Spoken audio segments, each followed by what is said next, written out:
Bueno, buenas tardes a todos, gracias por estar aquí hoy. Vamos a comenzar con la charla de capacitación sobre blockchain y tokenización de activos. Cualquier consulta que quieran dejarnos, nos escriben por el chat. Si alguien quiere hacer algún comentario, levanta la mano, se le puede abrir el micrófono. Los dejo entonces con Sebastián. Seba, si vos querés compartir pantalla. Dale, Francisco, gracias. Bueno, buenas tardes a todos y todas.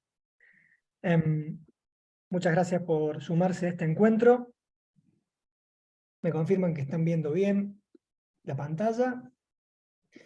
Sí, perfecto. La idea, muy bien, gracias. La idea de este webinar es hacer una inmersión en estos conceptos que se están poniendo de moda y están impactando mucho en el derecho, más que moda, yo diría ya tendencia y quizás estándar. De algunos buenos profesores del pasado siempre me quedó esta costumbre de arrancar recomendando libros, y lo voy a hacer, especialmente porque algunos de estos libros se pueden leer gratuitamente, probablemente algunos de los presentes ya han puesto sus ojos sobre ellos, pero el que está al medio, Economía del Token, de Shermin Boschmin, la segunda edición, traducida al español, se puede leer gratuitamente desde GitHub, obviamente también se puede comprar en Amazon, es una obra muy interesante, no escrita por abogados, escrita para una comunidad más amplia de lectores, que a mi criterio es una de las obras más interesantes, con una visión holística, histórico, sociológica y política también, además de tecnológica. El libro sobre smart contracts también se puede leer en su primera edición en internet. Ese está escrito por un abogado que les habla, así que está quizás, es un poco más densa la lectura, es un poco más largo el contenido también.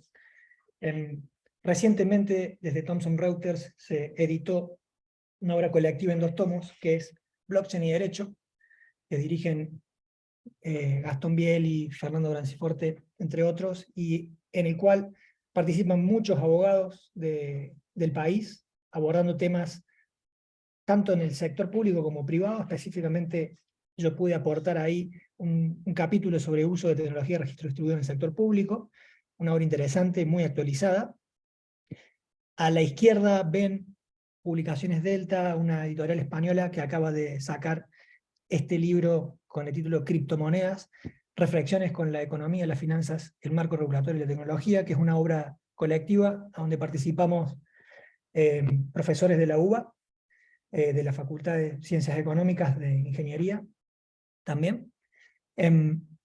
La obra de Fideicomiso, en su tercera edición, de Gilberto Santamaría y Manuel Gómez de la Lastra, tiene un muy buen capítulo también sobre tokenización y su vinculación con el contrato de fideicomiso.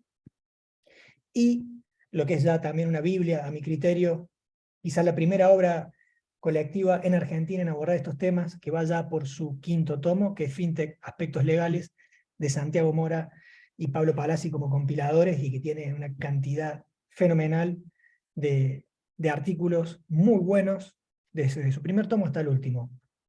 Súper recomendado. Hay un montón más de bibliografía en otros países y en otras lenguas, pero esta, a mi criterio, es un buen punto de ingreso al tema. Y entrando ya un poco a la charla, esta palabrita mágica Web3, que se está utilizando, hace poco estuvo en Argentina el sindicato como responsable del término, Gavin Wood, en la UBA. Evidentemente hace referencia a que hay una Web 1 y una Web 2 previas, ¿no? Y podemos decir que la referencia a Web 1 es el desarrollo del Internet comercial, impulsado principalmente por Tim Berners-Lee, con su trabajo desde el CERN y el HTML y otra serie de protocolos que hicieron que el Internet se pudiera hacer más amigable para el usuario tipo. Esta Internet de la década de los 90, que fue la que yo tomé contacto, usaba modems que hacían ruido, no sé si se acuerdan, y algunos buscadores que hoy ya no existen, como el Alta Vista, pero permitía encontrar información, publicar y navegar por hipervínculos, lo que fue dándole a la Internet una usabilidad que no tenía antes de esta época, que existía, pero era un selecto instrumento para personas quizás más metidas en la técnica. Esta Web 1 fue tal el impacto que generó en la vida social y económica, que generó una crisis propia, financiera, conocida como la crisis de las .com, una crisis que hacia el 2000, 2001, una crisis bursátil, generó que muchas empresas de base tecnológica que habían salido a fondearse en el mercado de capitales, principalmente en Estados Unidos, con modelos de negocio en Internet, vieran de un día al otro desaparecer sus valuaciones. Muchas empresas que venían de antes de la crisis.com continuaron y un montón no. Pero esa crisis de las .com marca, si se quiere, un quiebre o un inicio, una segunda etapa en la Internet que conocemos o damos o bautizamos como la Web 2 o la Internet de las plataformas, a donde empresas de base tecnológica, en algunos casos nuevas, como, no sé, Meta 2004, y otras que ya venían de antes, eBay, Amazon, empiezan a entender que esta construcción tecnológica llamada Internet vino para quedarse y no va a desaparecer, y empiezan a operar ofertando a los usuarios de distintos servicios una facilidad en términos de navegabilidad que ha ido creciendo y no ha cesado desde el 90 a la fecha. Cada vez más fácil navegar, cada vez más cosas poder hacer por Internet. Es en esta Web 2, la etapa de las plataformas, donde todo el desarrollo de los marketplaces empieza a volar, donde aparecen plataformas de intercambio de contenidos como YouTube, donde aparecen las redes sociales, donde aparece Wikipedia, que vino a matar en carta, que era la enciclopedia que se usaba en la época, y en esta etapa de la Web 2 se sigue mejorando la experiencia del usuario, por ende estamos siempre trabajando en mejoras sobre la parte del frente, la parte que vemos, la parte que operamos. Aparecen también los teléfonos móviles, 2005-2006, y esto es un tremendo impulso al uso de la Internet y al diseño también de aplicaciones móviles, ¿no? En el año 2008 ocurre un hecho extraño a la Internet, como por ejemplo no lo fue la crisis de la .com, que es la crisis financiera de las hipotecas subprime en Estados Unidos inicialmente, que fue exportado al resto del mundo a través de contratos derivados bastante complejos de entender. Y esta gran crisis, solo equiparable al crack del 29-30 en Estados Unidos, también bursátil, en alguna medida dejó a los bancos expuestos por malas prácticas o quizás prácticas un poco negligentes, no necesariamente dolosas, pero generaron una crisis financiera enorme, que es lo que aparentemente ha motivado que Satoshi Nakamoto, quien sea que él sea, o ella, publicara el documento conocido como el White Paper de Bitcoin, y presentara el diseño de un criptoactivo que busca ser un dinero digital para el Internet, en el cual no hay que confiar en intermediarios financieros, hay que confiar en una tecnología, específicamente en la blockchain de Bitcoin, como el primer token que pone en valor esta tecnología. Hay que decirlo, Bitcoin 2008 y la crisis subprime forman un tándem. Si no hubiera habido esa crisis en ese momento, Bitcoin probablemente no hubiera visto la luz, y esto se puede ver, dado que ha habido, en los 20 años previos a Bitcoin, intentos similares de hacer lo mismo. ¿Bien? Intentos similares de hacer lo mismo, pero que no vieron la luz. En alguna medida, por las mismas pistas que Satoshi fue dejando, el momento histórico-político y la posición de la actividad bancaria y algunos bancos comerciales integrados como bancos de inversión fueron los que dieron el caldo de cultivo para que arranque lo que hoy decimos o nominamos como Web 3 o Internet del Valor, un nombre que me gusta incluso más, que es, a diferencia de las otras dos etapas evolutivas, un proceso de mejora en la parte de atrás de la Internet, en el backend, en cómo se tratan los datos, más que en cómo es la experiencia del usuario en la Internet. De 2008 a esta parte, 14 años ya transcurridos, la Web 3 no ha parado de mostrar, en ocasiones con sus sendas crisis, ya van 3 por lo menos, distintos casos de usos de tokens criptográficos como herramienta de gestión de la información en la Internet. Pero todo empezó, y hay que acordarse, o no olvidarse, con Bitcoin. Y Bitcoin quiso ser y es un criptoactivo con finalidad de pago. ¿Bien? Pero no nos tiene el bosque, el árbol que tapar el bosque. Podemos usar tokens para un montón de otras cosas, como vamos a ir viendo a lo largo de esta charla. En este momento de la Web 3, 2008 en adelante, como les decía, la evolución viene por la parte de atrás y cómo gestionar los datos. Y desde la década de los 70, con primeros pasos de la Internet, que no se llamaba Internet en la época,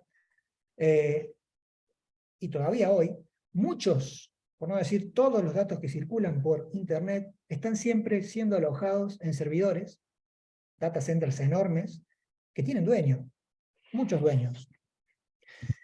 Los datos de los usuarios, si bien son de los usuarios, no están en posesión de los usuarios, sino en estos servidores. ¿Bien? Esto produce, evidentemente, que las compañías dueñas de estos servidores estén sentadas en una gran cantidad de datos. Si los datos son el nuevo petróleo, bueno, hacemos las cuentas y podemos llegar a concluir que la evolución actual del Internet, el Big Data a partir del 2008-2009, el Machine Learning y todas estas técnicas de extracción de información de una gran cantidad de datos, bueno, está sin duda marcando la agenda tecnológica en un montón de ámbitos que van desde la ética de la inteligencia artificial hasta las cajas negras de los algoritmos que no sabemos cómo llegan a las conclusiones que llegan. Pero eso es otra discusión. Lo cierto es que esa discusión se pudo dar y se da porque los datos están dentro de servidores controlados por organizaciones. Esto en alguna medida Sherman Borschmidt lo plantea una especie de monarcas de los datos,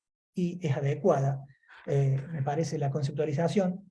También permite que esos datos sean usados con fines quizás ilícitos, como, por caso, Cambridge Analytica. Y no me voy a ir por ahí, porque quiero irme para otros lados, pero recordemos eso como algo que pudo ser, debido a la forma en que los datos de la Internet se vienen tratando, se vienen gestionando. La Web3 propone un sistema distinto de gestionar la información, en alguna medida, desde un punto de vista más filosófico. Podemos pensar en una democracia en la forma de gestionar los datos. Hay distintas redes que proponen justamente esto, que el usuario de la Internet se empodere de su información, más allá de que sea su información. Y las tecnologías de registro distribuido vienen a permitir esto. A su vez, distinto a tener los datos en un único servidor o en varios, con las medidas de seguridad que pueden tener, pero siempre gestionados esos datos de manera centralizada, las tecnologías de registro distribuido de la Web3 proponen distribuir físicamente y descentralizar en lo operacional a dónde esa información está registrada, qué representa y cómo se puede eventualmente gestionar, transferir, disponer. Este sistema de tratamiento de datos de manera descentralizada en lo operacional y distribuida en lo físico, en lo geográfico, bueno, son algunos atributos o un claro, distinto mecanismo de gestionar información. No que las formas centralizadas de gestionar sean imperfectas, lo son, funcionan para muchas cosas muy bien, ni que las formas descentralizadas sean las mejores y a prueba de todas faltas. Hay buenos casos de uso de los dos lados, y muchas veces se combinan, de hecho. Pero es cierto en algún punto, al menos en lo teórico, que pareciera ser más seguro distribuir los datos en un montón de lugares, y tenemos criptografía para asegurar esa información así registrada, que tener toda la información en un único lugar. Bien, esto plantea una discusión que excede por lejos el tema de esta charla, de la ciberresiliencia. Bien, piensen ustedes que hay países que ya tienen ministerios de ciberseguridad, por caso Australia. Se están tomando estos temas muy en serio. En este concepto, o en este momento, más que concepto de la Web3, entonces, aparecen dos palabras: Distributed Ledger Technology, o TRD, tecnología de registro distribuido, y las blockchains, o las cadenas de bloques, inglés o español como prefieran. Y es importante entender que la relación entre una palabra y la otra no es de sinónimo, menos de antónimo, es una relación de género-especie. El género de tecnologías son las DLTs, una especie de ese tipo de tecnologías son las blockchains. Y las diferencias entre una DLT en sentido estricto y una red de blockchain las vamos a ver seguidamente en un cuadrito, pero por ahora retengamos que poner la información en un lugar compartido que tenga determinados atributos de seguridad puede en muchos casos ser más eficiente que manejar la información en silos aislados que pueden comunicarse entre ellos, pero que por defecto no tienen un acceso a una información compartida, que todos puedan ver, que todos puedan eventualmente gestionar. Cuando estamos en el mundo de las blockchains, Estas tecnologías de registro distribuido utilizan específicamente técnicas criptográficas y de agrupamiento de datos en bloques que califican el uso del instrumento, la blockchain, como especie de una DLT. Importante ver esta relación de género-especie. Y también importante entender que hay casos de usos, muchos, de tecnología de registro distribuido que no utiliza bloques para almacenar registros de información, y hay un montón de casos de uso que sí utilizan bloques. ¿Bien? Importante también hacer un zoom out y ver de arriba, si se quiere, que en términos de redes de blockchain no son todas las redes iguales. Hay redes públicas, hay redes privadas y hay redes híbridas. Y las redes públicas, por el sesgo quizás del primer token, Bitcoin, una red pública en la cual cualquiera que tenga el conocimiento puede, desde correr un nodo hasta operar el criptoactivo, nadie puede, efectivamente nadie puede limitarme el acceso a esa red, y la información de esa red está públicamente disponible, chequeable, en el registro de la blockchain de Bitcoin, o por caso de Ethereum, otra red pública, o varias redes más que han ido surgiendo. Las redes privadas son un diseño totalmente distinto a una red pública. Son un diseño que tiene casos de uso. No son una entelequia. Generalmente son impulsadas por consorcios de empresas, a veces consorcios público-privados, pero es claramente distinto operar una red privada de una pública. ¿Por qué? Para poder operar una red pública me tienen que dejar. Tengo que poder entrar a ese consorcio. Y para eso generalmente implica desde firmar contratos hasta pagar distintos tipos de royalties o fees por acceder y usar las redes. El ejemplo mundialmente más conocido de red privada es el conjunto de frameworks de Hyperledger, una fundación desarrollada e impulsada por Linux por una parte e IBM por otra. Hay casos de uso de redes privadas, hay muchos casos de uso de redes públicas, y desde 2007 en adelante han aparecido una tercera especie de red que podemos llamar híbridas. En realidad son públicas permisionadas en términos de la norma ISO que las contempla, y las redes híbridas tratan de combinar lo mejor de los dos mundos, el público y el privado. ¿Por qué? Porque el registro que dejan puede ser públicamente visualizado por todos aquellos que sepan cómo hacerlo, pero para poder agregar un dato a estas redes, registrar información en estas redes, me tengo que normalmente vincular contactualmente, identificarme, y todo aquel que corra un nodo de una red híbrida se sabe quién es con nombre y apellido, empresa, organización o gobierno. Los casos más palpables de estas redes híbridas son, por un lado, Latin American Chain y LACNet, dos desarrollos del BitLab, redes públicas permisionadas que llevan ya 4 años en el mercado, que son redes híbridas. Yo puedo correr un nodo en una de estas redes, me tienen que autorizar. Después pago por su uso, de una manera bastante accesible si quiere.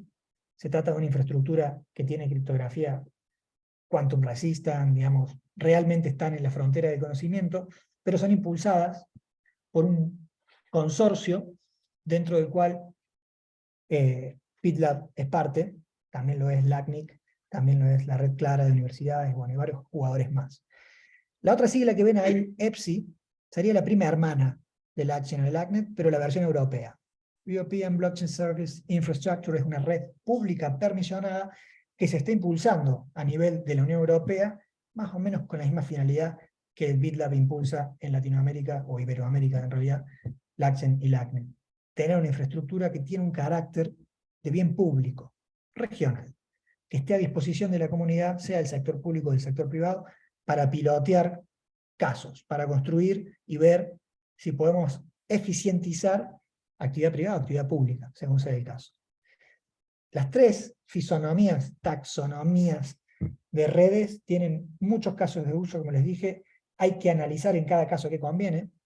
En algunos momentos o para algunos usos las redes públicas son imbatibles y se imponen. Para otros casos, a veces en función de la información que se está trabajando, o los fines para los cuales se quiere realizar una tokenización, puede tener más sentido una red híbrida o una red privada. Para cerrar esta introducción, estos 6 atributos, a criterio mío y bueno, de varias personas mucho más inteligentes que uno, permiten ver los atributos, los caracteres, los elementos que caracterizan a una red de blockchain, más allá de ser siempre redes de computadoras conectadas entre sí, y estas computadoras tomando el nombre de nodos, y existen distintos tipos de nodos según qué red estemos viendo, pero retengamos para simplificar, computadoras conectadas entre sí, tienen algún mecanismo según el cual en esta base de datos físicamente distribuida, operacionalmente descentralizada, agregan datos a un registro. La forma en la que se acuerda que un dato debe ingresar varía. Los protocolos de consenso o algoritmos de consenso que tecnológicamente implementan esto hoy superan la decena, pero seguro han escuchado hablar la prueba de trabajo, en el caso específico de la blockchain de Bitcoin, por decir uno, ¿bien? Uno muy conocido, que incluso es un modelo de negocio para un montón de empresas, pero es solo uno de estos mecanismos de consenso. Hay otros más nuevos, como por ejemplo la prueba de autoridad en el caso de las redes del BitLab, como por ejemplo la prueba de participación en el caso de Ethereum, que empiezan a probar su valor de a poco, que tratan de quizás no hacer tan dependiente la validación de información de consumo energético, que es el problema que generalmente se le achaca a la forma en la cual el señor Satoshi Nakamoto o la señora diseñó la prueba de trabajo como una forma de retribuir las buenas acciones en pos de la red que realizan estas empresas dedicadas a la minería. Es solo una forma. El tercer atributo, el registro distribuido y los bloques que pueden ser utilizados o no. Cuando se utilizan bloques, estamos en el mundo de las blockchains. Si no hay bloques, estamos en el mundo de la tecnología de registro distribuido, en sentido estricto. Los bloques, el proceso de creación de los bloques, el proceso de identificación de cada bloque a través del proceso de hasheo, claramente son un elemento muy clave en las redes de blockchain. Pero más clave que el bloque y el registro, creo yo, son los otros tres atributos, específicamente los otros dos que ven en pantalla, tokens y criptografía simétrica. Cuando hablamos de tokens, palabra bien polisémica, en general el token es la representación de algo. Un token representa una cosa. Puede representar algo en el mundo físico, puede representar algo en el mundo digital, puede representar algo en el mundo digital no criptográfico y puede representar algo en el mundo digital criptográfico. ¿Bien? El token criptográfico, que es el que utilizan las redes de blockchain, utiliza conocimientos que no los creó el señor Satoshi Nakamoto en 2008, sino que tienen 40 décadas de estudio, que es la criptografía asimétrica. La criptografía ya de pública o ya de privada. Un poquito más vamos a hablar de esto más adelante, pero sí retengamos aquí que las redes de blockchain, desde Bitcoin en adelante, todas utilizan la criptografía simétrica, tanto para identificar más perfecto o menos perfectamente a los usuarios, como para darle una capa de seguridad a la información luego ser encriptada. Por último, las palabritas smart contracts, que es un término acuñado por un abogado en la década de los 90, pero que Vitalik Buterin, uno de los founders e impulsores de la segunda red pública no permisionada más famosa, Ethereum, sacó del cajón de los recuerdos. Vitalik Buterin es hijo de criptógrafos, de origen ruso, pero criado en Canadá, seguramente tenía 5 años, y ya estaba leyendo lo que Nick Szabo había escrito 10 años antes. Sacó el término, en el 2014, de smart contracts, como una de las funcionalidades esenciales de esta blockchain de propósito general que es Ethereum. Ahora bien, como abogados, muchos aquí lo son, tenemos que entender que estamos hablando de código. Código. No necesariamente contrato en el sentido jurídico que nosotros trabajamos, y tampoco inteligente en el sentido de la inteligencia normalmente aceptada, ¿no? Estamos hablando de código que permite, dadas ciertas condiciones, crear tokens, transferirlos, incluso a veces hasta eliminarlos o reemplazarlos por otros. ¿Bien? Estos códigos, estos smart contracts, son funcionalidades presentes en prácticamente todas las redes de blockchain post-Bitcoin. Y, en alguna medida, es una de las muy buenas funcionalidades de estas herramientas, dado que con pocas líneas de código podemos generar distintos tipos de tokens que representan X. El X lo vamos a abrir en breve, pero antes de abrir el X, de qué puede representar un token, vuelvo un poquito al tema de la criptografía simétrica, y a alguna confusión que quizás impulsada por los medios, yo creo, pone en el uso de las personas términos que no son tan correctos. Cuando hablamos de redes de blockchain siempre necesitamos entender que el usuario de una de estas redes solo puede ser identificado más o menos perfectamente gracias a direcciones y llaves públicas y a llaves privadas que se generan siempre en las redes de blockchain para identificar al dueño de la información, al dueño del token.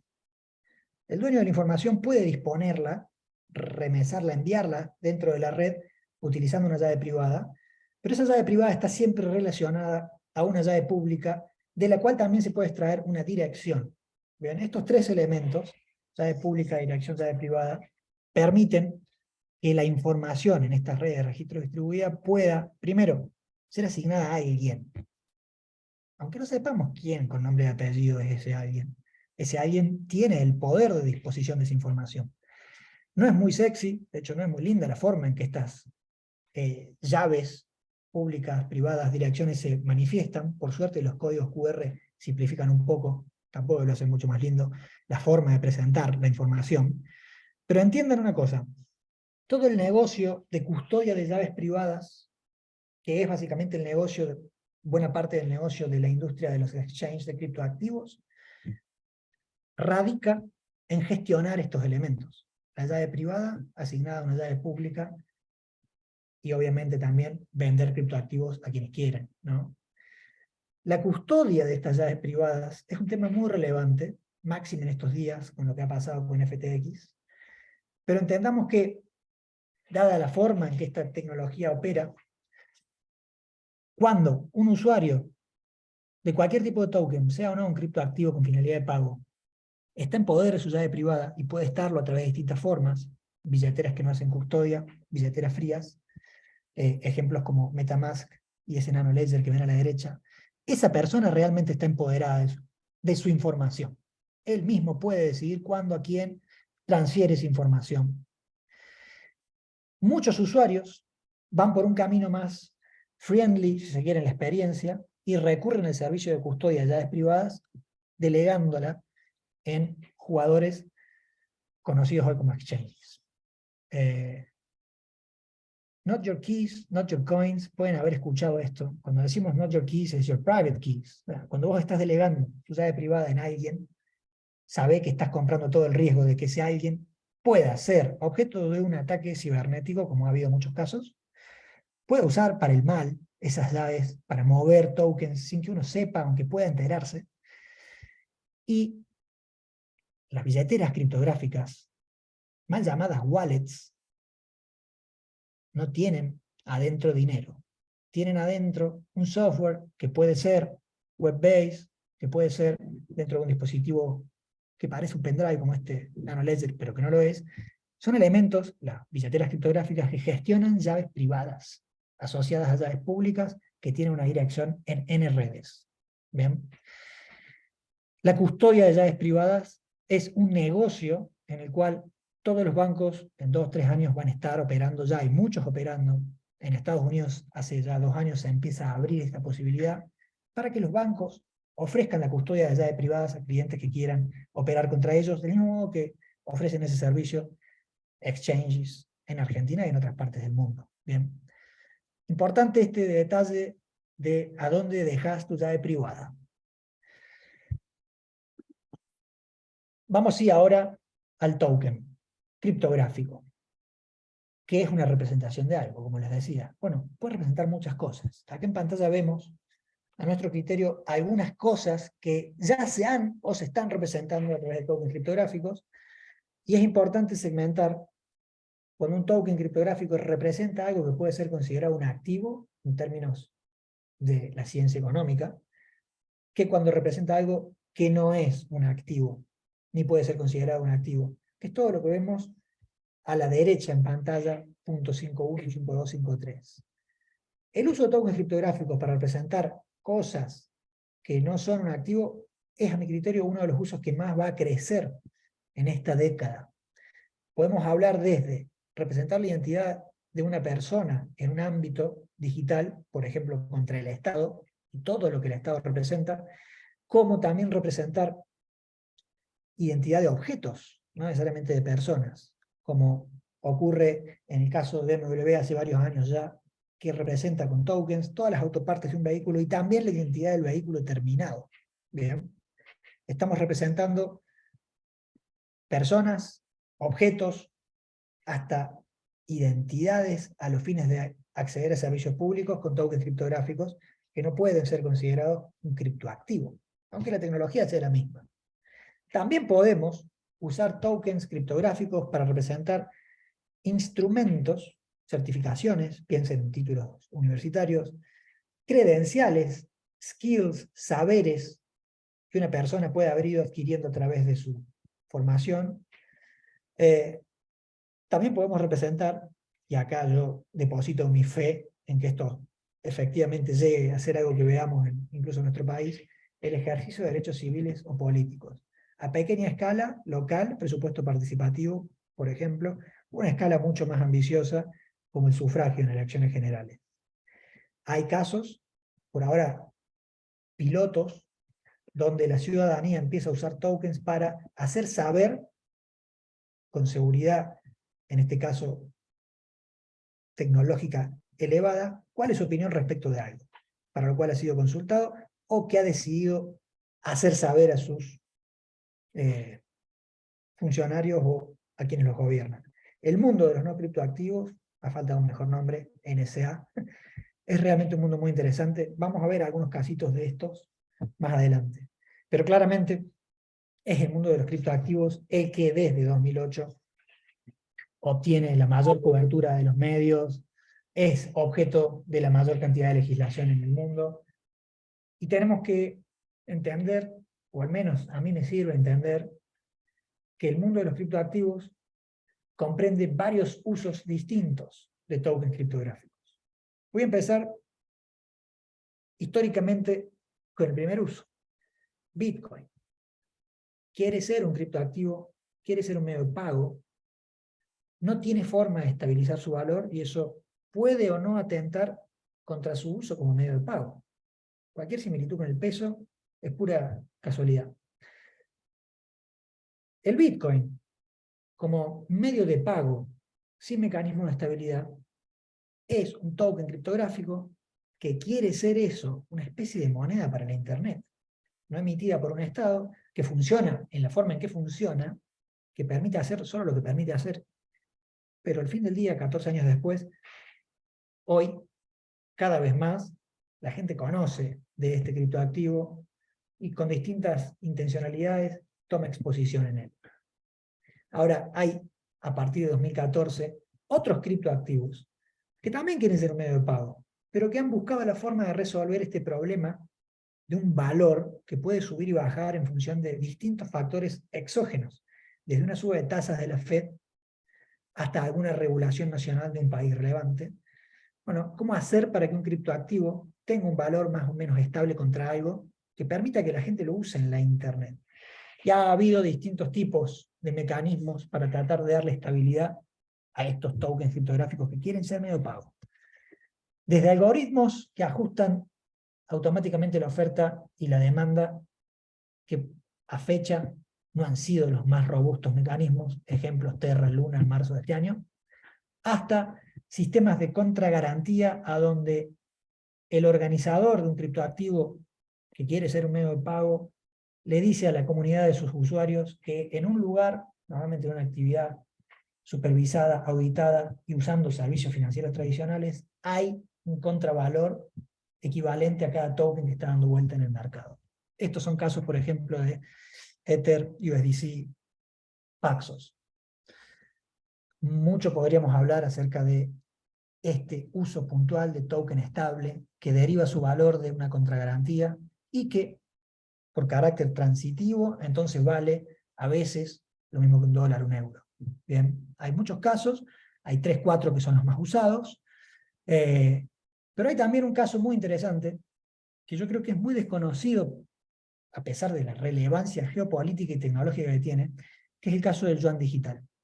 El yuan digital es la segunda, no es la primera, pero por términos de importancia sin duda es la primera moneda de curso legal tokenizada en la historia de la humanidad. Lanzada en julio de 2020, plena pandemia, y que cuenta con el respaldo del gobierno chino. Es dinero de curso legal tokenizado. Se opera a través de una billetera criptográfica. Tiene hoy, bueno, en realidad al mes pasado, la última vez que lo chequeé, casi 600 millones de billeteras criptográficas activas. Hay algunas provincias en China en las que ya se pagan sueldos con esto. Y hay probablemente una vocación de que este yuan digital se vincule con otros desarrollos en China que tienen que ver con créditos sociales, y la nueva ruta de la seda, y otras cuestiones más geopolíticas que no me quiero meter. Sí les quiero decir, es un caso de dinero, de curso legal tokenizado, que no es lo mismo que hizo El Salvador. Bien, es distinto lo de El Salvador. En esto estamos en un medio de pago tokenizado donde el Estado resguarda su valor y garantiza por eso a los usuarios que no pierden poder de compra por el paso del tiempo o por algún fenómeno exógeno. Medios de pago. Vamos ahora a la representación a través de tokens criptográficos de activos en el sentido económico, que pueden ser tanto físicos como digitales. El año pasado hubo un auge en el uso de los tokens no fungibles para representar la originalidad de ciertas obras de arte digital, desde collage hasta, probablemente los que han visto, colecciones como los monos aburridos y otras. ¿Qué hacemos acá? ¿Para qué hacemos esto? Bueno, tanto si el bien es único y es físico, como puede ser la última guitarra que usó Cerati en su último concierto, como si el bien es digital y no existe en el físico, pero tiene algún atributo o queremos darle la unicidad, la no fungibilidad, como puede ser un collage digital de un artista, que hasta el uso de estos tokens a estos fines, cualquier obra puesta en Internet estaría sujeta al riesgo de control C, control V, y de pronto cualquiera que pueda verla puede copiarla, guardarla, descargarla, y tendrá una copia no original de lo que le gustó. Bueno, usando tokens no fungibles, tanto bienes físicos como digitales, pueden ser comercializados en la Internet, y esto es realmente algo que, si bien desde 2017 ya estaba circulando, hizo quizás un pico el año pasado, creo que va a transformar radicalmente industrias creativas como la música, radicalmente industrias como el arte, y es un uso de tokens criptográficos que no tiene nada que ver con un medio de pago. ¿Bien? Sin perjuicio de que pueda usar un token para comprar otro token. Cosas que ocurren.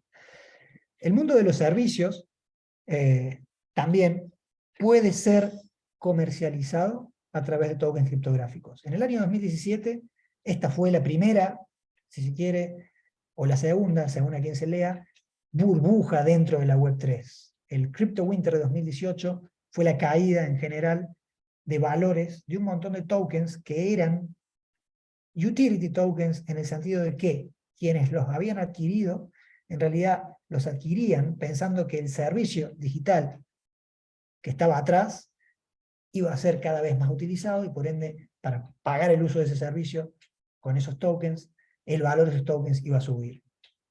Esto fue la primera crisis, si se quiere, dentro de la Web3, 2017-2018.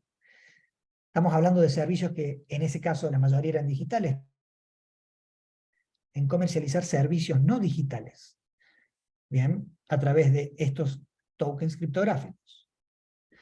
Por último, y yendo al punto 1, quizás el área donde más desarrollo, tanto en términos de legislación, como en términos de poder de policía, como en términos de experimentación se está viendo, es la intersección de los mercados de capitales y las tecnologías de registro distribuido, y la posibilidad real de representar con tokens criptográficos instrumentos de inversión en empresas, sean de renta fija, como puede ser un bono, un instrumento de deuda, o equity, acciones, en un negocio.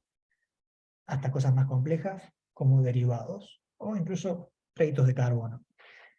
Utilizar tokens para representar estos activos financieros del vamos implica que como lo representado está normalmente sujeto a pesadas regulaciones en protección del mercado y los inversores, claramente usar el token para representar una acción no me va a liberar de todas las obligaciones de registro previo a una oferta pública de un bono o de una acción. Pero cumplidas que sean esas normativas, es realmente un caso de uso muy importante, que tiene que ver con el mercado de capitales. Vamos ahora a bajar esta taxonomía de tokens criptográficos, no criptoactivos, a casos. Algunos en nuestra región, algunos en nuestro país, para los que están en Argentina, otros en otras partes del mundo. Les decía que podemos usar los tokens para representar cosas que no son activos. Y esas cosas que no son activos en el sentido económico, tiene un caso interesante de uso en Perú. Perú es un país que fue muy impactado por el caso Odebrecht. Perú fue un país, quizás al igual que Argentina, donde la confianza del ciudadano en la transparencia de sus gobernantes se rompió. Y Perú quiere reconstruir ese pacto social, esa confianza, con tecnología. ¿Cómo lo está haciendo? Bueno, Perú Compras, la oficina, Perú es un país unitario, no es un país federal, por ende una única oficina compra, adquiere todos los bienes y servicios que requiere el Estado.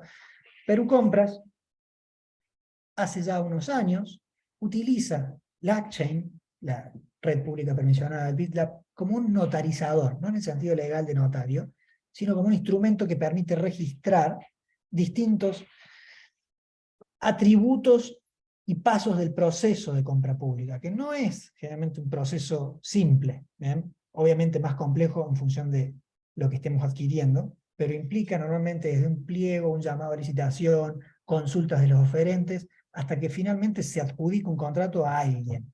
Bueno, podemos ir registrando esos pasos, que son actos administrativos y hasta un contrato al final, en una red que permita facilitar la auditoría posterior y que a la vez le garantice a la comunidad, en este caso al pueblo de Perú, que la información que se está registrando en este proceso de compra pública, a través de esta oficina de compra pública, no va a ser adulterada luego de registrada criptográficamente. Y esto puede ser visto como algo quizás menor, pero en un país que ha tenido los problemas de corrupción que tuvo Perú, puede ser una pequeña ayuda a reconstruir la información. ¿Por qué? Porque la información que Perú Compras gestiona, toda esa información de todas esas compras, no están guardadas en el servidor de Perú Compras. Y no son modificables a discreción de Perú Compras. ¿A dónde está guardada esa información? En LACchain. ¿Bien? Una red que no controla el gobierno de Perú y que por ende puede permitir ex post auditorías más fluidas.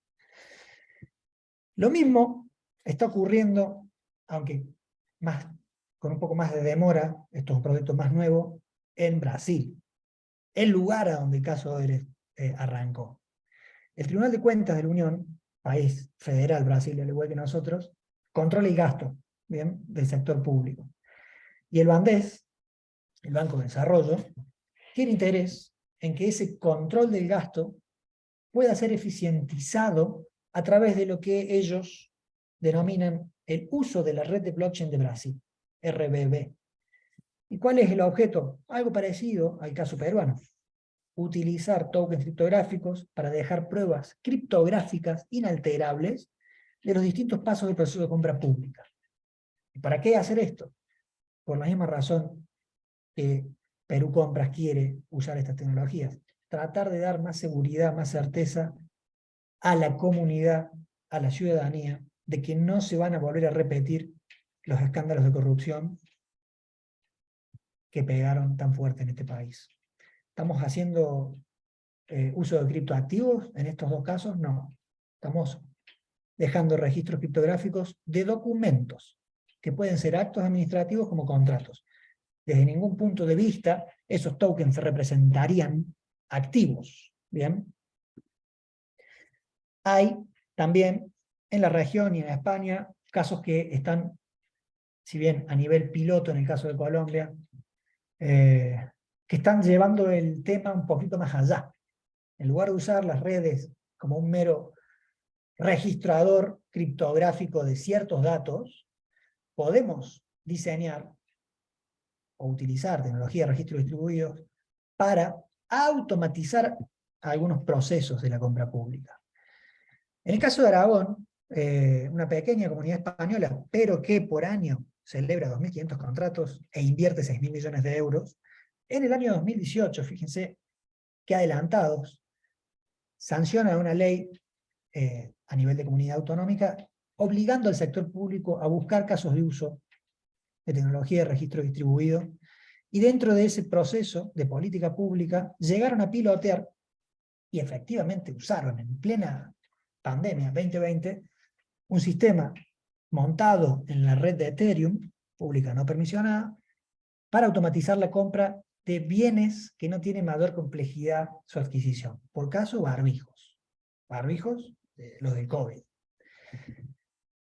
Y Aragón piloteó y consiguió comprar 35.000 mascarillas, barbijos, como le decimos acá, en 24 horas utilizando un smart contract desplegado en la red de Ethereum. ¿Esto es la panacea? ¿Esto es lo que hay que hacer para todo? No. Esto es una forma más de automatizar algunas compras, dejar registros criptográficos y también, dada la compra, en este caso basada en el mejor precio, dada una calidad prefijada de producto, automatizar el proceso. Bien. El caso de Colombia, al igual que el de Perú, al igual de lo que está ocurriendo con la red de blockchain de Brasil, tienen por causa la corrupción. Una auditoría de la Procuraduría de Colombia encontró que en la oficina de compras de alimentos para todos los colegios públicos de Colombia, el programa de alimentación escolar,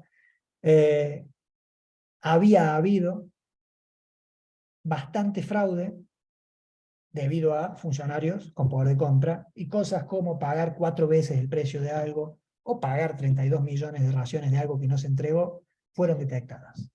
Para buscar una forma innovadora de que esto no se repita, generaron un piloto que es un caso de estudio del Foro Económico Mundial, que lo podríamos enmarcar en el ODS 17 porque participaron universidades, el sector público, el mismo BitLab, pilotearon un sistema en el cual, si bien la compra no termina siendo automatizada a través de un smart contract, los pasos previos hasta la adjudicación del contrato quedan registrados, en este caso también en la red pública no permisionada de Ethereum, y cuando el contrato se asigna a quien no ha sido el mejor postor, se puede un humano, una persona, contratar en esas condiciones, pero deja una bandera amarilla para que la auditoría posterior vaya y vea por qué, en este caso, el contrato no se asignó al mejor postor. Y puede haber válidas justificaciones de por qué eso no ocurrió.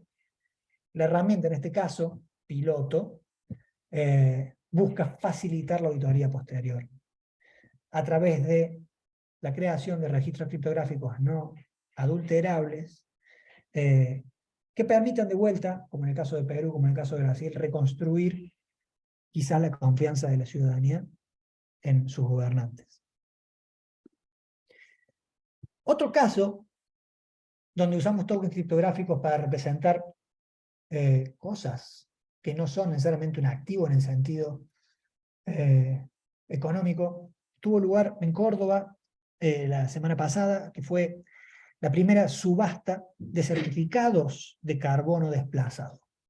La iniciativa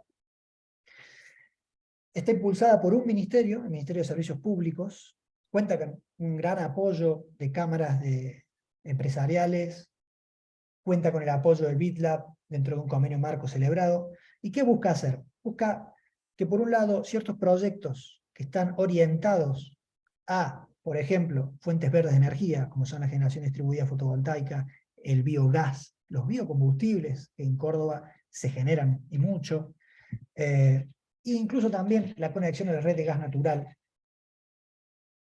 Estos proyectos, que tienen dueños, bueno, por generar energía de esta forma o desplazar carbono, pueden permitir recibir certificados que el mismo Ministerio de Servicios Públicos, con la ayuda de todas las universidades de Córdoba, crea, y en los cuales se certifica la tonelada de dióxido de carbono equivalente que determinado proyecto ha desplazado. Eso permite crear certificados de carbono desplazado por cada unidad métrica de una tonelada de dióxido de carbono desplazado o no emitido. Por otro lado, el Ministerio de Servicios Públicos, como contratista de todas las obras y servicios que en la provincia se realizan, empieza de a poco a demandar a las empresas que se presentan a las licitaciones públicas que midan su huella de carbono en su escala 1, esto es combustibles fósiles directamente usados en una obra, y una vez medida esa huella, si quieren, la compensen adquiriendo, en el marco de este programa piloto, certificados de carbono desplazado. ¿Y para qué lo harían? Para tener un beneficio adicional, en términos de puntaje, en la licitación pública en la que se presenten. Si se presentan y acreditan haber adquirido un certificado de carbono desplazado, van a tener un puntaje adicional que no van a tener las empresas que no hayan adquirido el certificado de carbono desplazado.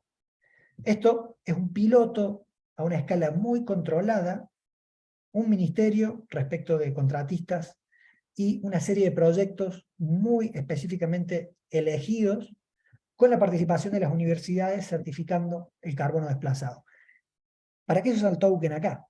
Básicamente, en la red del BitLab, en las redes, la de prueba y la principal, LACS y LACNET, se deja un registro criptográfico de la creación del certificado y de su transferencia por única vez a quien lo adquiere, a través de un token no fungible que representa ese certificado adquirido.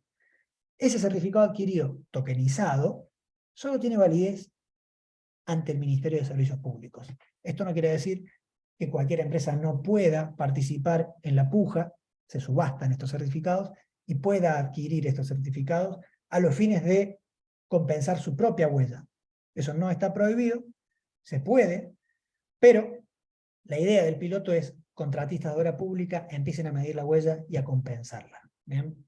Estamos usando acá tokens que representan un certificado que emite el propio Ministerio de Servicios Públicos y acepta por válido el propio Ministerio de Servicios Públicos, dándole un puntaje adicional en los pliegos. Me voy a meter un poco más en el uso de la tecnología con foco en la adaptación y mitigación del cambio climático. Primero porque creo que somos la generación que nos toca ver y sufrir años de inacción, años de tapar lo que se sabía desde hace 4 décadas, y bueno, vamos a vivir desde olas de calor hasta inundaciones, sequías, cosas que ya estamos viendo ocurrir. Hay un estudio del Foro Económico Mundial y de Price que afirma que el uso inteligente de varias tecnologías, Big Data por un lado, inteligencia artificial por otro, blockchain por otro, IoT, la Internet de las Cosas, y algunos materiales, el uso inteligente de estas 5 tecnologías nos puede permitir cumplir el 70% de las metas de los ODS, que son 169. Y, contrario sensu, si no usamos la tecnología para impactar, al menos en los ODS que ven en pantalla, no vamos a poder cumplir el objetivo de estar por abajo de un 1,5 grados Celsius comparado a la industria a la época preindustrial. Hay muchas iniciativas desde las Naciones Unidas, el Foro Económico Mundial, la coalición CODES para un medio ambiente sostenible en términos digitales, que están buscando casos de usos de tecnologías para poder cumplir lo que tenemos que tratar de cumplir para sobrevivir. En esto, también en Córdoba se está trabajando en un proyecto que busca impulsar la creación de parques comunitarios fotovoltaicos a través de la creación de distintos tipos de tokens. Específicamente, el sistema funciona con parques que se construyen en determinados lugares cerca claramente de la red de transmisión. Estos parques pueden tener dueños que pueden ser sector público como sector privado, inversores. La potencia que generan estos parques en la época del día en la que generan se mide a través de medidores inteligentes o bidireccionales, y esto permite, a través de smart contracts, crear tokens que registran cuántos kilowatts hora han sido creados por qué panel y de quién es ese panel. Esto permite también, siguiendo modelos de net billing, que esa persona u organización que ha invertido en un parque pueda recibir automáticamente en su billetera criptográfica una cantidad de tokens equivalente a los kilowatts hora que generó, y eso pueda, a su vez, ser convertido en nota de crédito, es decir, pague menos consumo eléctrico, su factura de la luz, y si soy una empresa, en el momento actual en el que estamos con quita de subsidios, el costo de la energía es relevante, entonces buscar la forma de bajar ese costo es algo importante, y participar de estos sistemas de parques comunitarios es una de estas formas, a donde se usan tokens para representar esta generación que va al fin del día a hacer un descuento en la factura de consumo de una empresa, o de un particular, o del gobierno. Además de usar el token para esto, nota de crédito tokenizada, se crea otro token que representa el carbono desplazado. Generar energía de base solar es una forma menos dañina, si se quiere, para el medio ambiente que generarlo quemando carbón o con plantas de ciclo combinado, que usan gas, vapor y generan energía.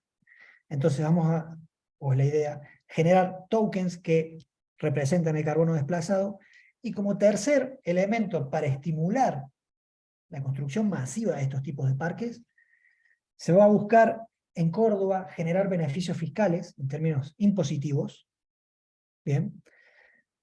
O, si llegamos a esto, vamos a ser muy felices, poder pagar impuestos con tokens que representan energía, ¿bien?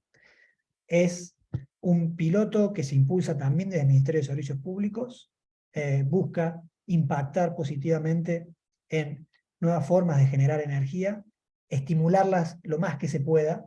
Córdoba tiene el 60% de los paneles de Argentina, es el líder en generación distribuida fotovoltaica, pero quiere redoblar la apuesta. Y bueno, en esto, y para este caso, el uso de tokens criptográficos, que pueden quizás ser considerados criptoactivos, si logramos todo lo que estamos pensando, es una herramienta útil para estimular. Siguiendo con la línea de la conciencia climática, hay casos muy interesantes en Provincia de Buenos Aires y en Viena. Fíjense que en esto el mundo es plano, como decía Friedman, y es bueno que el mundo sea plano en este momento para estos casos. En Viena, cada ciudadano que utiliza el transporte público, entendido como trenes, autobuses, préstamo de bicicletas, sea que por cualquiera de estos tres medios se mueva, una aplicación que utiliza blockchain, es una aplicación descentralizada, lleva el tracking de ese uso del sistema público de transporte, y claramente, cuando yo estoy subiéndome a una bicicleta y pedaleando, no estoy manejando un auto, por más que sea eléctrico, y no estoy emitiendo, si no es eléctrico, lo que emite utilizar una autocombustión. El gobierno en Viena quiere estimular ese tipo de acciones. ¿Y qué hace? Bueno, en función del uso del sistema público de transporte, premia al ciudadano con una cantidad de tokens que automáticamente un smart contract crea y aloca, y esos tokens representan entradas gratis, que puede ser, oh, pero nada más que eso, sí, nada más que eso, entradas gratis a la oferta cultural de Viena, desde museos hasta teatros. Es una forma de promover una conciencia climática interesante, como también lo es lo que en Marcos Paz, un municipio de la provincia de Buenos Aires, se empezó a pilotear hace ya unos buenos años, que es el proyecto Activos Marcos Paz, a donde se premia a los ciudadanos que se han tomado el trabajo de separar en origen residuos sólidos urbanos y llevarlos así, separados a determinados puntos verdes, a donde se pesa los residuos que llevan, y en función de esos pesos se acreditan en una billetera criptográfica tokens que se llaman activos Marcos Paz. ¿Y qué puede hacer el ciudadano con los tokens activos Marcos Paz? Dado que una ordenanza municipal acuerda a esos tokens poder conciliatorio de tasas, es decir, alguien los puede usar para pagar tasas municipales, los comercios de Marcos Paz tienen interés en aceptar esos tokens en parte de pago de lo que venden, para pagar impuestos con los tokens y quedarse con los pesos. Cada vez que esos tokens son usados para pagar tasas, mejor dicho, no impuestos, en el municipio se extinguen y el circuito cierra. Entonces son formas de estimular conducta ambientalmente consciente para la comunidad.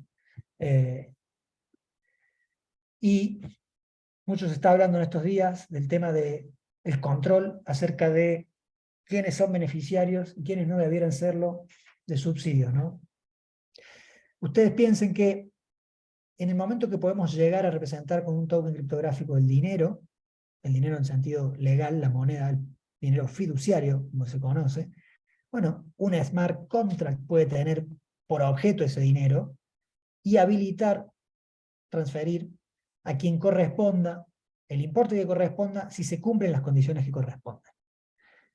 Esto da para 3 horas solo del tema, pero pensemos que la inversión social es una transferencia, en muchos casos, monetaria condicionada al cumplimiento de determinados elementos que debe cumplir el beneficiario para recibir. Por ejemplo, discapacidad, debe acreditar la condición para recibir el pago de un subsidio. Bueno, es posible pensar en tokenizar, no sé si todo, pero buena parte de la ayuda social. Claramente, esto requeriría legislación nacional que quiera ir por este camino, pero si se tomara la decisión política, se podría ir por este camino. Y es un tema interesante, más por hoy, más que nada en estos días cuando estamos discutiendo las cosas que estamos discutiendo. En el mundo del mercado de capitales, como les decía al presentar la taxonomía de los tokens, es quizás uno de los lugares donde más impacto va a tener el uso de la tecnología por la creación de eficiencia, ahorro de costos en un ámbito, el mercado de capitales, donde hay muchos intermediarios, cada uno de los cuales por sus servicios cobra, y esto al fin del día implica dificultar el acceso al mercado de capitales por empresas que no son grandes, me refiero a las pymes. ¿Bien? Hay distintos estudios, como de la OSD, del Foro Económico Mundial, que están viendo cuál va a ser el impacto del uso de tokens criptográficos en los mercados de capitales. Y realmente va a haber, yo creo, muchos impactos. Al fin del día, esto puede, ojalá, producir el abaratamiento de los costos de financiamiento para las pymes. Para la OSD, un estudio de 2020, el uso de las tecnologías de registro distribuido puede generar eficiencias al permitir transferir valor sin intermediarios centralizados y de manera automática. Entendiendo por valor, valor negociable. ¿Bien? En el sentido legalmente descrito, lo que los norteamericanos definen como securities. El uso de smart contracts puede reducir el costo de emitir y administrar el ciclo de vida de valores negociables, puede aumentar la velocidad de ejecución en pagos y facilitar incluso el registro de decisiones que implican votar sobre algo. ¿Bien? La tokenización también puede permitir que se conozca en todo momento quiénes son los beneficiarios finales, quienes tienen los instrumentos. ¿Bien? Esto es un punto muy relevante, especialmente en lo que son valores sin oferta pública, acciones nominativas, no endosables o escriturales, a donde por normativa del GAFI, cada país debe llevar un registro de quiénes son los beneficiarios finales de las participaciones sociales de todas las sociedades que se crean. Ahí también hay un caso de uso interesante, como una técnica registral de una información que no necesariamente tiene que ser pública para todo el mundo, pero debe ser accesible dadas ciertas condiciones. Por ejemplo, un oficio judicial. Bien. Hay países que se han movido muy rápido en esto de implementar tecnología de registro distribuido en ámbito de mercado de capitales. Sin duda, Suiza y Liechtenstein fueron los primeros, adaptando sus legislaciones luego de varios años de estudio e investigación, ya en 2019 y 2020. De hecho, la primera emisión de un valor negociable tokenizado tuvo lugar en Liechtenstein en 2019. Esto generó el interés de la Comisión Europea y del Parlamento Europeo en ver cómo usar las tecnologías de registro distribuido en el ámbito muy regulado, pesadamente regulado de los mercados de capitales. Y una de las últimas normas impulsada por la Comisión, aprobada por el Parlamento, crea un régimen piloto que durante 6 años va a permitir testear cómo podemos implementar tecnología de registro distribuido en el ámbito históricamente centralizado del mercado de capitales. Bien. Si bien que tendrá condiciones, y estamos hablando de una normativa que tiene impacto en todos los Estados miembros de la Unión Europea, pero que está al fin del día supervisada por la Agencia Europea de Mercado de Capitales, vamos a ver cómo Europa empieza a utilizar tokens criptográficos y tecnologías de registro distribuido para hacer más eficientes los mercados de capitales. Y esto es un experimento muy relevante, que hay que ver en qué termina, qué información y qué aprendizaje nos deja. Más allá de este DLT Pilot, como lo llaman allá, también va a ver la luz, probablemente el año que viene, fines, una normativa europea conocida como Markets in Crypto Assets, la llamamos coloquialmente MiCA, así la definen ellos, que regula ya no el uso de tokens que representan valores negociables, sino el uso de los utility tokens, estos que permiten a su titular acceder a un servicio normalmente digital, el uso de stable tokens, estos tokens que tienen un contravalor que permite que tengan justamente un valor apareado, generalmente contra alguna divisa, y los tokens que representan directamente dinero electrónico, o e-money tokens, como los llaman, o como los llama MiCA. Como vemos, los europeos están viendo varios casos de uso, y no todos se limitan a criptoactivos con finalidad de pago. Están viendo también el uso de la tecnología de registro distribuido con fines de infraestructura para el mercado de capitales. ¿Ven? Suiza, Liechtenstein, ahora MiCA, son casos claros en los que los jugadores que han estado viendo un poco de afuera cómo evolucionaba la tecnología, me refiero a bancos, empiezan a ver el poder que tiene el uso de tecnología de registro distribuido y tokens criptográficos para representar cosas importantes que pueden ser, por ejemplo, los medios de pago, todos los días los usamos, y también para representar formas de vender servicios, ¿no? Este mundo de los utility tokens, que fue el culpable de la primera gran crisis de los tokens y la Web3 allá por 2017-2018. Hay países que van muy rápido, el caso de España, por ejemplo, es muy palpable. Hace muy poco tiempo, un mes, ya metió un proyecto de ley al Parlamento que busca adaptar su legislación de mercado de capitales para transpolar, que es el término, el reglamento de la Unión Europea que quiere pilotear DLTs en el mercado de capitales. O sea, es un paso realmente muy relevante que va a generar un montón de aprendizajes y Dios mediante va a generar ahorros de costos, ganancias de eficiencia en tiempos que pueden redundar al final del día en mejoras en el acceso al financiamiento para las pymes, que es lo que tiene la Comisión Europea en la mira, cómo facilitar y abaratar el costo de financiamiento de la pyme europea. Esto es un tema que hay que seguir de cerca porque es un problema evidentemente que tenemos también en la región, y están pasando cosas en la región, porque de nuevo, el mundo es plano en esto, no por tierraplanista, sino por The World is Flat de Friedman.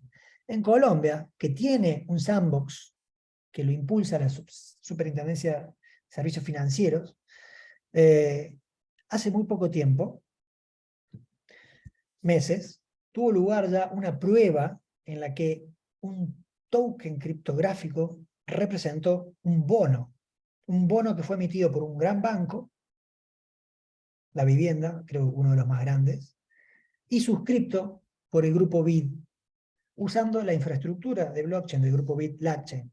Esto es un piloto dentro de un marco regulado, pero es algo que si uno lo ve y compara lo que está pasando en el mundo, está poniendo a la región, digamos, en un lugar de la delantera. Así que Colombia está experimentando el uso de tecnología de registro distribuido para facilitar herramientas de financiación empresaria. Y en España, como les decía, que va rápido, incluso han ido un poco más allá, porque España tiene también un sandbox, esto es muy relevante para que estas cosas puedan ocurrir, tiene un sandbox creado por la Ley de Transformación Digital de los Mercados, y dentro de ese sandbox es posible generar tokens que representan dinero, euros. Entonces, si yo tengo tokens que representan euros, puedo agarrar esos tokens y combinarlos con otros tokens que pueden representar bonos también, como el caso colombiano. Y ha tenido lugar ahora hace 2 meses una prueba piloto que es también la primera en su especie, en el cual, si bien a nivel de prueba, un bono al vencimiento se paga a quien corresponda automáticamente a través de un smart contract. ¿Por qué? Porque puede hacerlo, porque tenemos el dinero fiduciario tokenizado a los efectos de poder producir este pago. Entonces, estas cosas, si bien pilotos, controlados, sandbox de por medio, realmente pueden abrir un mundo de posibilidades de financiamiento. Y algunas cosas están pasando también en nuestra región, en nuestro país. En algunas estamos involucrados de manera muy directa. Por ejemplo, en este caso, Terralis, con un fiduciario financiero, con un fideicomiso que no inicia con una oferta pública, pero que va a llegar a tenerla. Estamos representando con tokens criptográficos certificados de participación que van a permitir a quien adquiere el token invertir en negocio agropecuario con 3 clics y con valores de tokens muy bajos, buscando que la mayor cantidad de inversores pueda, con seguridad jurídica plena y robusto registro tecnológico subyacente, invertir en el agro argentino con 2 o 3 clics. Usamos tokens, pero en este caso en un ámbito regulado, como lo es el del mercado de capitales, con fiduciario financiero involucrado. Es decir, un uso muy, muy regulado de la tecnología, pero que, cumplidas que sean esas regulaciones, realmente puede permitir facilitar tremendamente inversiones para el agro en este caso. Otros tipos de activos, sacando el caso del agro, en el que estamos usando tokens criptográficos, tiene que ver con algo en lo que Argentina es un referente en el mundo, que son los caballos de polo. Usar tokens criptográficos para representar eventualmente fracciones del valor de venta de ese animal cuando llegue el momento de ser vendido, puede permitir que a aquellos que gustan del polo y conocen del negocio y les gusta determinado animal por la genética que pueda tener, puedan ser en parte dueños del animal, sin tener que ocuparse de la gestión, formación o hechura del animal. Y acá, ¿qué usamos? Usamos tokens, usamos blockchain, tratando de facilitar el ingreso de personas que quieren ser parte de, literalmente, una fracción de un caballo de polo que les gustó. ¿Bien?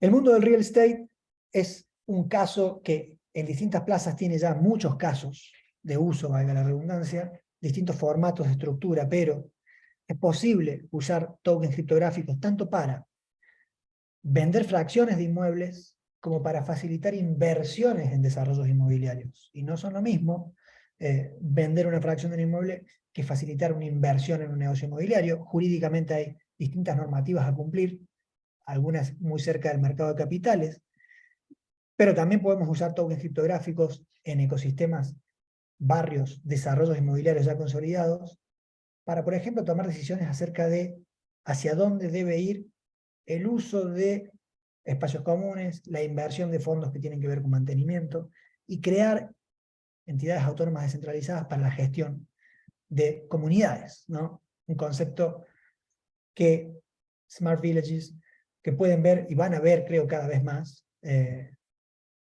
un desarrollo inmobiliario impulsado por un grupo argentino en Uruguay, Más Colonia, va en esta línea, y usamos tokens con distintos fines, a veces para poder tomar una decisión sobre qué hacer con un inmueble.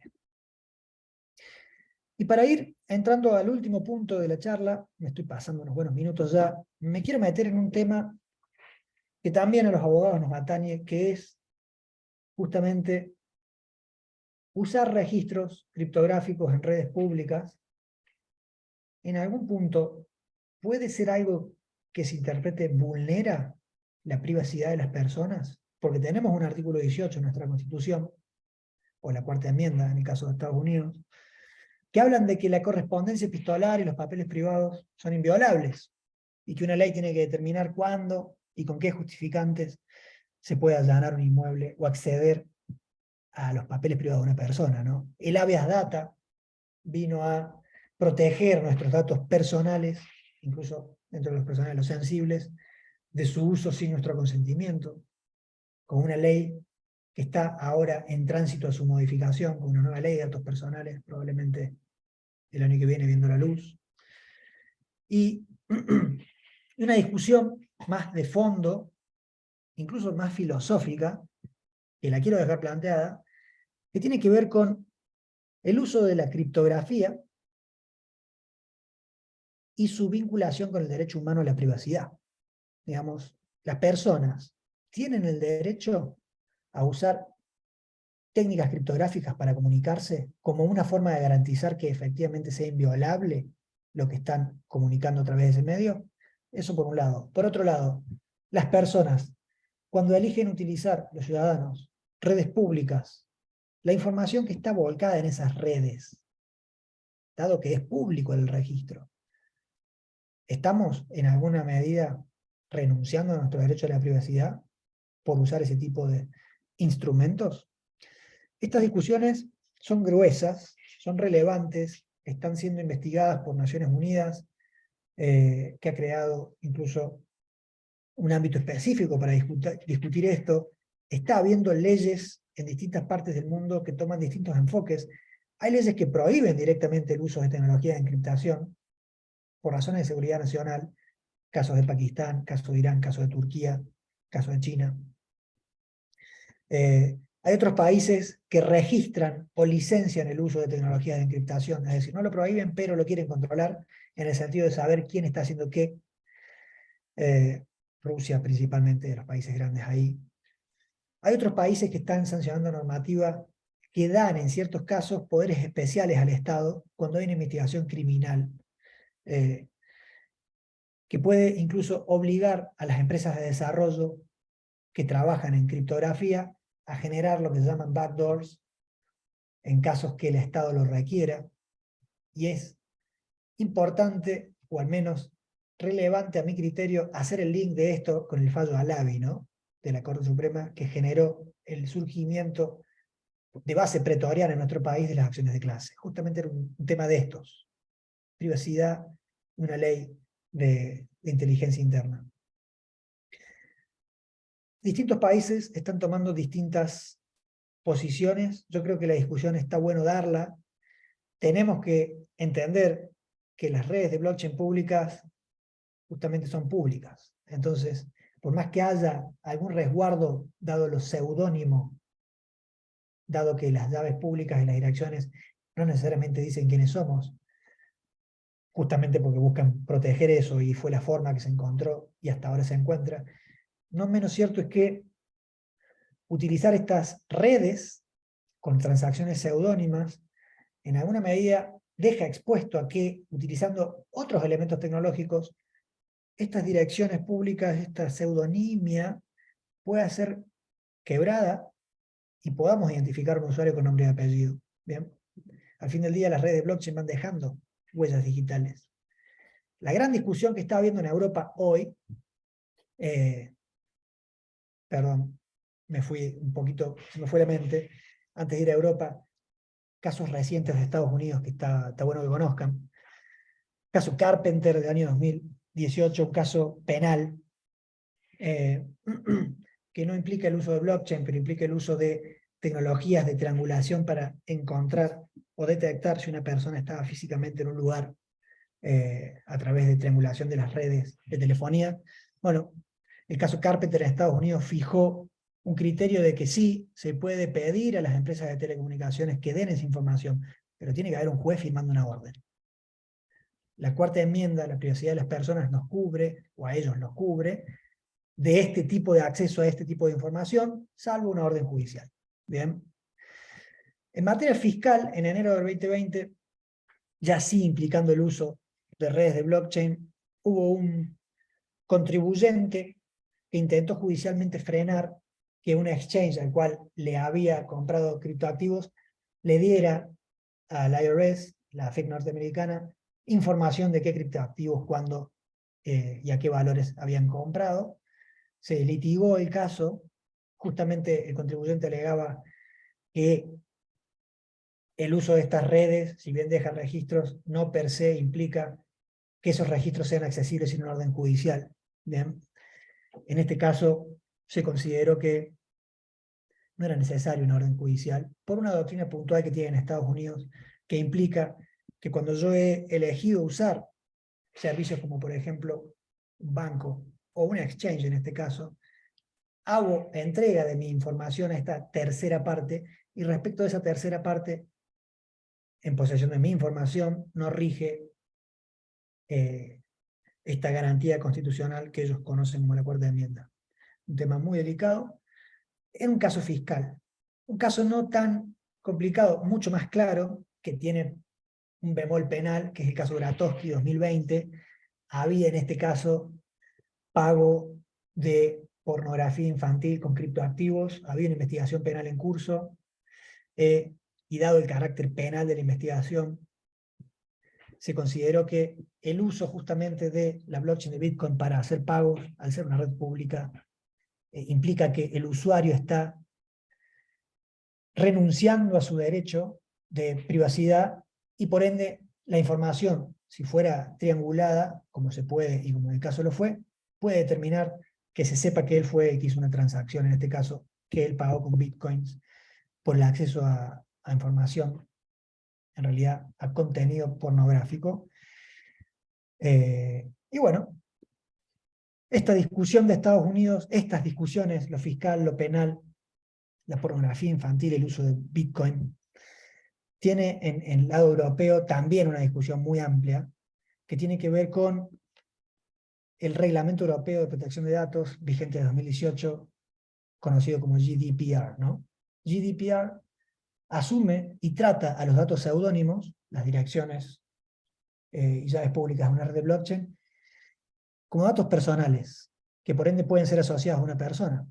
El problema es que GDPR pide declarar, asegurar, detectar un montón de usuarios responsables de una serie de acciones, como por ejemplo poder suprimir información, lógicas que están pensadas para sistemas centralizados de información y que no son necesariamente aplicables en sistemas descentralizados de información. El derecho al olvido, que acá conocemos y que ha tenido una casuística relevante en Argentina, no es tan fácilmente aplicable en redes de registro distribuido, donde no podemos borrar, en algunos casos, la información en ellas registrada. No hay, piensen en las redes públicas, una organización dueña que pueda asegurar el ejercicio de los derechos que GDPR exige que se cumplan. Y se generan un montón de discusiones que yo creo ponen en valor y explícitamente en la escena leyes que están previstas o han tenido en vista formas no tan modernas de gestionar la información. GDPR llevó muchos años para ser escrita y sancionada, pero al fin del día el uso de tecnología de registro distribuido no estaba tan de moda cuando GDPR era un borrador. Entonces estas nuevas tecnologías quizás ameritan ver las leyes de protección de datos personales con otro enfoque, que de momento en Europa no han podido tomar, y hay grandes discusiones sobre cómo garantizar los derechos de GDPR en un ámbito de uso de redes públicas no permisionadas, donde muchos de esos derechos no son prácticamente ejercibles. Bueno, me he excedido unos minutos, voy a dejar de compartir y ahora quiero que vayamos a las preguntas, porque va a ser la mejor parte, si es que hay preguntas. Si no hay preguntas, no me entendieron, doy la charla de vuelta. Bueno, nada, si alguien quiere hacer alguna pregunta, si hay alguna duda. Ahora voy a ver el chat, a ver qué está pasando. O qué pasó, mejor dicho.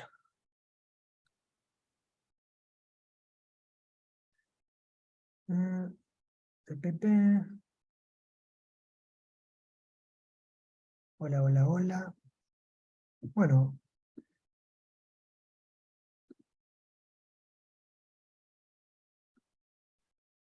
Sacando el caso de las personas que ya nos conocemos y que nos vemos en muchos de estos eventos cuyas preguntas creo que no van a estar acá, de los asistentes. Quien se quiera desmutear, quien quiera preguntar. Hola, Sebastián. Sí, Tengo una pregunta acá. Ignacio, ¿cómo estás? ¿cómo estás, Ignacio? Te hago una consulta. Hoy se creó, viste, el Comité Nacional de Blockchain. Pero la verdad, yo soy abogado, también trabajo con algunas empresas fintech y demás, pero digamos, en lo que salió hoy no... Bueno, primero gracias por la charla, pues muy completa. Pero, viste, los lineamientos parecen como muy generales, digamos. Es como, parece más bien como algo más aspiracional. No sé si vos lo pudiste ver y si te parece algo que puede sumar a todo lo que contaste o hay que esperar para que tenga algo, que sea más Lo pude sólido. ver y me parece que es un llamamiento a generar una estrategia nacional del uso de blockchain en particular, y que lo que dice el anexo de la resolución es más bien un mapeo de cosas que se sabe que se pueden hacer con esta tecnología, pero que hay que ver dónde, cómo, cuándo, en un país federal, pueden ser realizables, practicables. Mm, A mí me gustó, la verdad que me gustó mucho leerlo. Creo que es algo que estábamos necesitando. Ya hay una estrategia en términos de inteligencia artificial, nos faltaba una en términos del uso de DLT. mm. Vamos a ver qué termina generando ese comité, quién lo integra y Claro. realmente hasta dónde quieren llevar, empujar el uso de tecnología de registro distribuido en el sector público. Yo creo que hay muchos casos. El caso del carbono que estábamos viendo acá y el de los parques en Córdoba son 2 de 10 que están pensándose. Y hay muchas provincias que están ya, desde San Luis a Misiones, viendo cosas. Ojalá que el gobierno nacional se embandere e impulse esto, porque creo que hay muchos casos de uso. Mm, También entiendo que esto va a requerir una ley eventualmente. mm. Y la situación actual del Congreso un poco que me asusta, en función de lo que Claro. pasó la semana pasada, pero creo, y hay proyectos que han perdido estado parlamentario que solo abordaban el uso de los criptoactivos, solo el uso de los criptoactivos con fines de pago. Parece que hace falta abrir un poco más la cabeza para impulsar el uso de la tecnología un poco más agnóstico de los criptoactivos con medio de pago. Que ojalá se vea así, se vea todo el bosque, más Y que que el los comité esté arbolitos. integrado por especialistas, ¿no? Por gente, me parece un tema tan específico que quizás tenga que tener algo más interdisciplinario. Sería deseable que las universidades, al menos las principales públicas privadas, sean convocadas. Eh, Hay, creo, ya en todas las universidades distintos cursos. Me parece que también colegios profesionales van a tener que serlo. Mm, Pensaba, veía el texto del anexo y veía el uso de la palabra notarización de un modo medio laxo, que va a generar seguramente problemas con los colegios de escribanos. Hay que explicarles qué es esto, qué no es esto, para ujú. que no sientan temores quizás infundados. Ah, gracias. Gracias a vos. Oscar levantó la mano. Hola, ¿cómo estás? Bueno, muchas gracias por la charla. ¿Me llegaste a escuchar Gracias. bien? Sí, se escucha. Buenísimo. Mira, tengo preguntitas más de opinión tuya, a ver, que sobre 3 casos que vengo siguiendo, que son los 3 muy recientes, o sea, no tienen decisión. Uno es el de la Comisión de Futuros de, creo que de Kansas, que demandó a OkiDAO. OkiDAO creo que antes era XBC DAO, que marca algo, ¿viste? O sea, una descentralizada, o sea, quería saber qué opinión tenés sobre eso. Y también un fallo reciente de Singapur, que también es en una cautelar, el que se corrió traslado de una demanda a una dirección pública, o sea, porque tampoco se podía, y se trabó una cautelar y se ordenó a la blockchain donde se operaba a tirar para atrás operaciones. Y un fallo también sobre una cautelar de un tribunal español en materia de una obra de arte, en donde los compradores de una obra de arte física habían transformado y cambiado, habían hecho NFT, lo subieron, y la titular de la obra, la que la había vendido, dijo, yo para eso no pedí autorización, tenías el derecho a exhibirla, comercializarla, venderla, pero no hacer NFT. Y la medida cautelar salió un mix, porque le dijo, bueno, pero ya la bajaron de OpenSea, fue una confusión absoluta entre lo que es un NFT y lo que es la obra La en sí propiedad misma, ¿no es intelectual, cierto? claro. Sí, sí. Bueno, ¿Qué opinión mira, tenés sobre esos casos? el caso de CFTC con Aoki me hace acordar muchísimo a la discusión nuestra, ya hoy pretérita, pero que hizo ríos de tinta, sociedad de hecho, sociedad irregular. Ajá. Porque va a ir para ese lado, me parece, en Estados Unidos. El riesgo es que todos los que sean parte de ese tipo de esquemas, cuando no tienen algún tipo de registro pudiendo tenerlo, Wyoming, van a ser considerados socios de una sociedad general partnership, como dicen ellos, y eso genera tremendos problemas desde el punto de vista de la eventual responsabilidad civil, ¿no? A mí me hace acordar mucho la discusión nuestra de eso, de los socios de una sociedad de hecho, y si es o no una sociedad, y la responsabilidad, si es directa, subsidiaria o qué. Eso en el caso Sí, de la DAO. Y Sí. encima con la velocidad de transferencia de ser parte de una DAO, que yo hago un enter y no soy más parte, y no sabes quién soy yo tampoco, ¿no? Exacto, cuando haya una sentencia contra quién la hago ejercible. Pero bueno, eso por el caso este.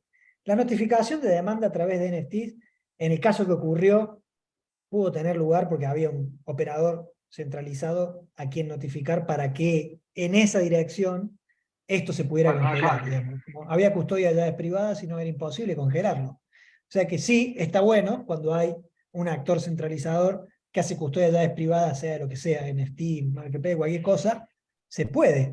Y de hecho se van a poder ejecutar estas órdenes de congelar. Y en el caso del el español, que involucra hasta dónde quien ha adquirido una obra física puede hacer una obra derivada, ¿no? Generando un NFT, vendiéndolo sin involucrar ni respetar eventualmente el derecho moral del artista. Bueno, estamos justamente trabajando un artículo sobre ese tema que quizás salga ya, no sé si en enero o en diciembre, porque el tema de los tokens no fungibles y la propiedad intelectual y la gran cantidad de infracciones de distintos tipos de derechos del autor, y no, a veces no solo del autor, también de otros intérpretes y demás, conexos, es un mundo de nuevo, volver a las bases de la propiedad intelectual, qué es, qué no es, y ponerse a pensar esto de la representación a través de un token no fungible, ¿no? Por usar una nueva forma de representar algo, no quizás necesariamente voy a poder hacer lo que ese algo representado ya no me dejaba, o no podía. Hay un caso muy famoso, se arregló después de un año de litigio, de unos NFTs que Tarantino quería sacar de 7 escenas súper secretas de Pulp Fiction. Y resulta que él no era dueño de eso, porque 20 años atrás, a cambio de dinero, se dio todo, salvo el derecho moral. Bueno, igual la discusión es abstracta porque no existen estas categorías en el régimen de copyright de Estados Unidos. Se dio todo a Miramax, que fue quien produjo todo. Entonces, ¿realmente podía vender lo que no tenía porque vendió hace mucho tiempo antes? Y no. Igualmente el caso se litigó, y se transó. Sí. Y el problema también es si vos llegás a crear el NFT y lo registrás en la blockchain como tuyo, la inmutabilidad propia de la blockchain hace que realmente no haya una vuelta atrás, no va a haber nunca una reparación en especie. No va a haber nunca una reparación en especie y también va a haber una prueba irrefutable de la infracción. Sí, las dos cosas. Entonces estás como al horno, en el buen sentido. Sí. En cierta forma transforma los derechos reales casi siempre en personales la blockchain. Sí, genera unas discusiones de derechos reales para el derecho europeo continental fenomenales, porque podría no haber nunca más esta discusión de poseedor sin título, ¿no? Acá el que tiene la llave privada es todo, a la vez, poseedor y dueño. Va a haber mucho para escribir, va a haber mucho para litigar, hay un montón para estudiar. Esto se está discutiendo en lugares como UNIDROIT, en lugares como la Convención de Derecho Internacional Privado. Bueno, hay muchos lugares donde estas cosas están haciendo que repensemos, ¿no? Mucho de lo que veníamos haciendo. Y hay que tenerse a los principios generales, creo. No necesariamente hacen falta leyes, en muchos casos. Muchas Gracias, Oscar. No sé si hay alguna otra pregunta. Y si no, bueno, ha sido un gusto. Tendrán luego acceso a la presentación a través de los mails que registraron. Y sepan que estamos para ayudarlos en estos temas, en términos de desarrollo desde la compañía, también en términos de su encuadre jurídico y también, en ocasiones, su evaluación desde el punto de vista financiero. Les agradezco a todos y todas, y los que están en Argentina, bueno, disfruten del fin de semana y suerte el viernes para todos. Gracias. Gracias a todos. Gracias. Gracias, Buen Seba. fin de semana. Adiós. Muchas gracias, Finde. Chau, chicos. Aguanta, Cristina. Aguante.